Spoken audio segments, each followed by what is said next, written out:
you will need to create a file location. Right-click over the same shortcut, open file location.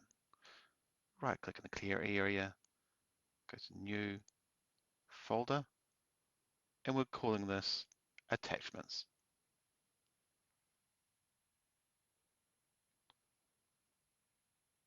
Into this folder, we can save or paste the files we have created before previously. You'll then need to open up SAM, go to Maintenance, System Setup, Forms, and click on Attachments. And there we will enter the file location. Note we're using a /attachments and then the file name. This is a relative file location, which is explained further down below as well.